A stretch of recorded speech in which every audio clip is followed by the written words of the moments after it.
Friends, my name is Ayesha. आप सब मेरी स्टोरी पढ़ रहे हैं पर कमेंट भी नहीं कर रहे हैं और ना ही लाइक कर रहे हैं। अगर आपको मेरी स्टोरी पसंद आ रही है तो प्लीज़ मुझे फॉलो। उसने अपने मुंह पर हाथ रख लिया और रुआंसी होकर बोली, तारांकन तारांकन पापा, मत लीजिए, इसका मतलब क्या हम आपकी असली बेटी नहीं है? हीन वह अटकटक कर यह बात कह रही थी। यह सुनकर रमेश्वर जी के सीने पर मानो किसी ने लाखों बार छुरा चला दिया हो। वे भी अपने आंसुओं को रोक नहीं पाए।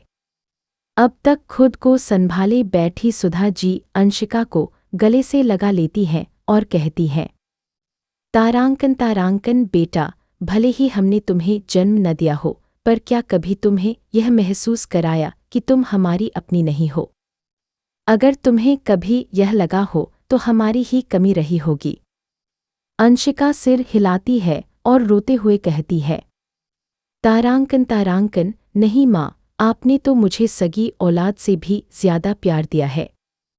लेकिन हम कितने बदनसीब हैं, अपने ही माता पिता की मौत का कारण बन गए और हमें यह याद तक नहीं रहा का।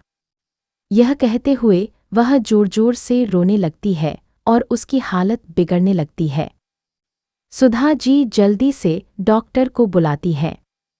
डॉक्टर आकर उसे इंजेक्शन लगाता है और धीरे धीरे उसकी हालत सामान्य होने लगती है। कुछ ही देर में दवा असर करती है और अंशिका आंखें बंद कर बिस्तर पर लेट जाती है। रात के 12 बजे अचानक उसकी आंख खुलती है।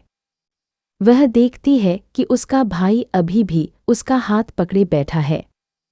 वह उसे लगातार देख रहा है। अंशिका उसकी आंखों में झांकती है, जहां उसे अपने लिए अपार स्नेह दिखाई देता है।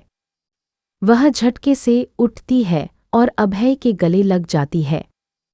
अभय उसके सिर पर हाथ फेरते हुए कहता है, तारांकन तारांकन, हम जानते हैं कि तुम्हारे साथ बहुत गलत हुआ है, लेकिन इसकी सज़ा तुम दूसरों को मत दो। माँ पापा ने बचपन से आज तक तुम्हें बहुत प्यार दिया है।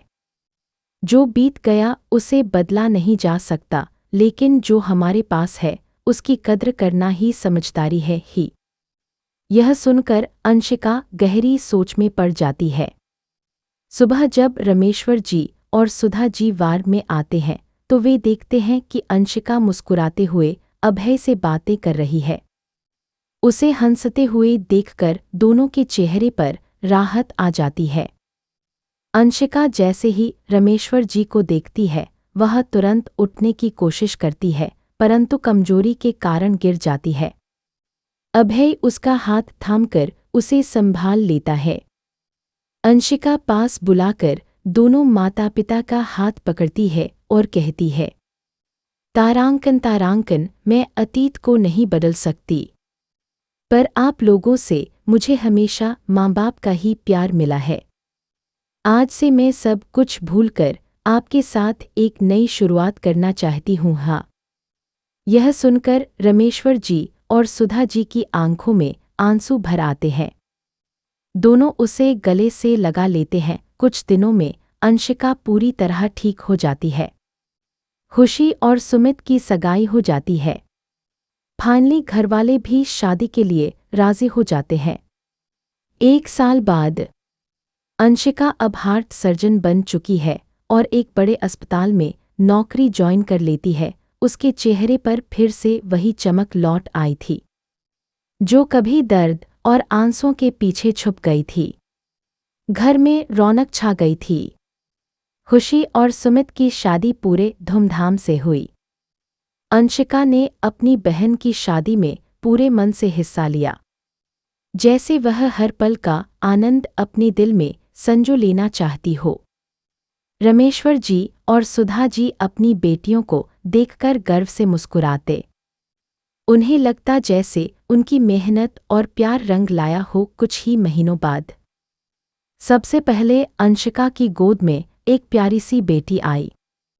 उसकी आंखों में वही चमक थी जो कभी अंशिका के बचपन में थी।